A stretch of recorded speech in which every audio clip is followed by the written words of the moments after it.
A man sat at a metro station in Washington, D.C., and started to play the violin. It was a cold January morning.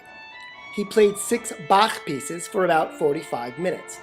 During that time, since it was rush hour, it was calculated that thousands of people went through the station, most of them on their way to work. 3 minutes went by, and a middle-aged man noticed there was a musician playing. He slowed his pace and stopped for a few seconds, and then hurried up to meet his schedule. A minute later, the violinist received his first dollar tip.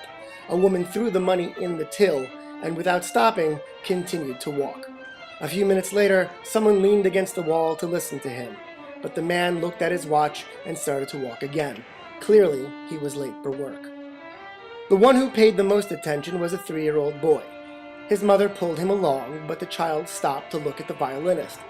Finally, the mother pushed hard and the child continued to walk, turning his head all the time. This action was repeated by several other children.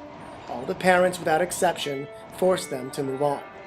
In the 45 minutes the musician played, only 6 people stopped and stayed for a while. No one knew this, but the violinist was Joshua Bell, one of the best musicians in the world. He played one of the most intricate pieces ever written with a violin worth $3.5 million. This is a real story.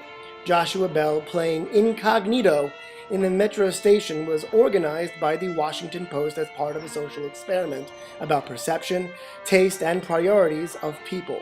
The outlines were: in a commonplace environment, at an inappropriate hour, do we perceive beauty? Do we stop to appreciate it?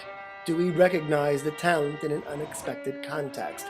One of the possible conclusions from this experience could be, if we do not have a moment to stop and listen to one of the best musicians in the world playing the best music ever written, how many other things are we missing?